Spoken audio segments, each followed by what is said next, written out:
বাচ্চাদেরকে রাসূলের গল্প যদি না শোনান যে তিনি ছোটবেলায় কেমন ছিলেন, তাহলে আপনারা, আপনাদের বাচ্চারা আপনাদের জন্য গর্বের বা অহংকারের কারণ হবে, এটা কখনোই বলতে পারবেন না। একজন মানুষ গোটা জীবনে একবারও মিথ্যা কথা বলেন নাই, তার নাম কি? মুহাম্মাদুর রাসূলুল্লাহ সাল্লাল্লাহু আলাইহি ওয়াসাল্লাম। আপনি চিন্তা করে দেখেন, তার গোটা জীবনে ছোটবেলা থেকে একেবারে শিশুকাল থেকে শুরু করে মৃত্যু পর্যন্ত জীবনে কোনোদিন মিথ্যা কথা বলেন নাই।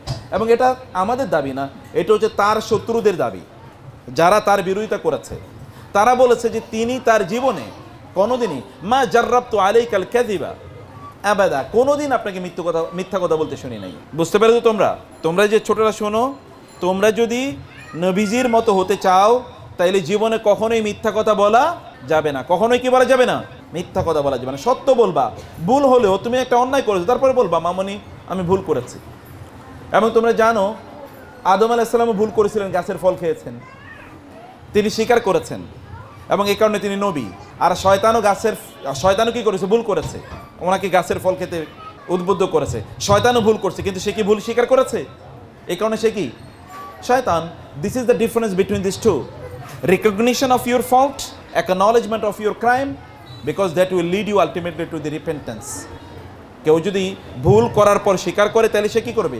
ক্ষমা চাইবে।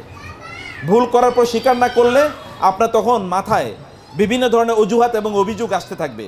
তখন মানুষ ডিরেল্ড হয়ে যাবে, শয়তানের অনুসারী হয়ে যাবে। বাচ্চাদেরকে ছোটবেলা থেকেই ওরা যেন সত্য বলে।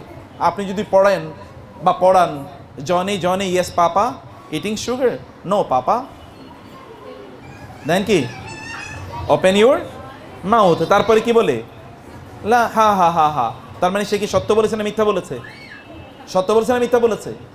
মিথ্যা বলেছে। আপনি বুঝেন নাই কথা? ও তো মিথ্যা বলেছে। ও মুখ সুগার মানে মিষ্টি খেয়েছে, কিন্তু বলছে আসলে খাই নাই। অর্থাৎ এই যে ছোটবেলা থেকে মিথ্যা তাদেরকে শেখানো, এটা কিভাবে হবে? আপনাদেরকে এই যে ইসলামিক স্কুলগুলোর মূল কাজ তো এখানে, যে কোথায় আসলে রং কোথায় ভুল সেটা আসলে এদেরকে দেখিয়ে দেয়া। বাচ্চাদের জন্যে তিনি কখনোই মিথ্যা কথা বলতেন না। এবং বাচ্চাদের জন্য আরেকটা জিনিস হচ্ছে, তিনি যেটা করেছেন, তিনি ছোটবেলায় তাকে বড় করেছেন। তার মা শহর থেকে একটা গ্রামে একটা জায়গায় পাঠিয়ে দিয়েছেন, সেখানে কি করার জন্যে? সুন্দর করে কথা শেখা, ভাষা শেখা, এবং সেখানে ওই নির্মল আবহাওয়ায় বড় হয়ে ওঠা।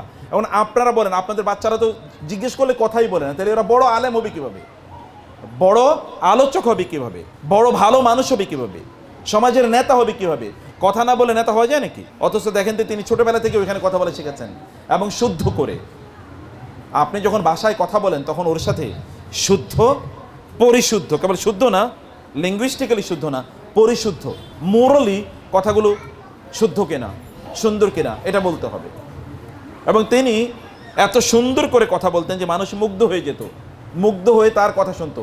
এমনকি তিনি যখন কোরআন তেলাওয়াত করতেন তখন তার শত্রুরা রাতের অন্ধকারে গিয়ে লুকিয়ে লুকিয়ে কোরআন তেলাওয়াত শুনতো না। This is the beauty of his language, ভাষার সৌন্দর্য। আপনারাও সুন্দর করে কথা বলা শিখুন এবং ওদেরকে সুন্দর করে কথা বলা শেখান। ওরা যেন কথা বলে, উত্তর দেয়। চুপ করে বসে থাকে, আপনি মনে করেন আমার বাচ্চাটা খুবই ভালো, চুপ করে বসে আছে, কোনো কথা বলে না, মুভ করে না, আসলে ও কিন্তু ভেতর থেকে নষ্ট হয়ে যাচ্ছে, ক্ষতি হয়ে যাচ্ছে ওর। অতএব ওদেরকে কথা বলা শেখানো এটা আপনাদের দায় এবং দায়িত্ব। এবং ওরা যেন নির্মল পরিবেশে থাকে। ওদেরকে মাঝে মাঝে আকাশের দিকে তাকিয়ে থাকতে বলো তো বাবা একটু আকাশের দিকে তাকাও, একটু তারকাগুলো দেখো, একটু চাঁদ দেখো। আকাশ মানে ছাদে নিয়ে যান, একটু চাঁদের দিকে তাকাক, আকাশের তারকা গনুক। এবং বিভিন্ন জায়গায় মাঠে যখন যায় অথবা রাস্তা দিয়ে যখন যান তখন গাছের দিকে তাকাতে তাদেরকে বলেন পরিবেশের দিকে তাকাক। এগুলো থেকে ওরা শিখে। আপনার নবী কিন্তু তাই করেছেন। আপনার নবী তাই করেছে না? মরুভূমিতে বড় হয়ে উঠেছে, বিশাল বড় বিস্তৃত মরুভূমি। তখন তিনি বুঝতে পেরেছেন আল্লাহ কত বড়। যদি মরুভূমি এত বড় হয় তাহলে আল্লাহ তাআলা কত বড়। এগুলো ওদেরকে নিয়ে যাও, ঘরের কোণের মধ্যে বন্দি করে রাখবেন না। একটা শয়তানের বাক্স এখন আমাদের ঘরে আছে। শয়তানের বক্স কি? এখন এটা যে ছোট্ট মোবাইল। আপনার বাচ্চা মোবাইল না দিলে খায় না, ও না খাক, আপনি মোবাইল দেবেন না। না খেলে কতক্ষণ না খেয়ে থাকবে? মানুষ না খেয়ে মারা যায় না, যখন ওর ক্ষুধা লাগবে তখন ও খেতেই আসবে। অতএব তাকে এই ব্যাপারে এই জায়গায় আপনাদেরকে হার্ড হতে হবে। এই শুধুমাত্র স্ক্রিনের দিকে সারাদিন তাকিয়ে থাকলো, ও তো কয়েকদিন পরে চোখেই দেখবেন। এটি আপনাদের করা দরকার। বাচ্চাদের জন্য খেলাধুলার ব্যবস্থা করবেন সকালবেলা, এটা মাস্ট করে দেন, ফরজ। যদি আপনারা আপনাদের বাচ্চাদেরকে সকালবেলা ঘুম থেকে উঠাবেন ফজরের আগে, সূর্য ওঠার আগে, তো তোমরা বুঝতে পারছো? যদি চান যে আপনাদের বাচ্চারা বড় হোক তাইলে কষ্ট করেন, এখন কষ্ট করেন, নাহলে গোটা জীবন কাঁদতে হবে। এই যে মায়েরা কষ্ট করেন, রান্নাঘরে সময় কমিয়ে দেন, বাবারা বাইরে সময় কমিয়ে দেন, অথবা বাইরে আয় ইনকাম করেন, নো প্রবলেম, কিন্তু ওদেরকে সময় দেন। মায়েরা বিশেষ করে, আপনাদের বাইরে তো কাজ নাই, আপনাদের বাচ্চাদেরকে সময় দেন। যদি চান আপনাদেরকে লোকেরা সেলুট করুক, আপনাকে দেখতে আসুক যে ওই সন্তানের মাটা কেমন, যে এরকম একটা সন্তানের মা তিনি হতে পারলেন, এটা লোকেরা আপনাকে সেলুট করুক। লোকেরা আপনাকে দেখতে আসার অনুভব তাদের মধ্যে তৈরি হোক, যে আপনার সন্তানকে বলে তোমার মাকে একটু দেখতে যাব, তোমাকে কিভাবে বড় করলো। এখন কষ্ট করেন, নো পেইন নো গেইন ইংরেজিতে বলে। কষ্ট না করলে কোনোদিনই মিষ্টি পাবেন না। অতএব আর্লি ঘুম থেকে উঠেন, ফজরের পরে ঘুমটাকে হারাম করে দেন।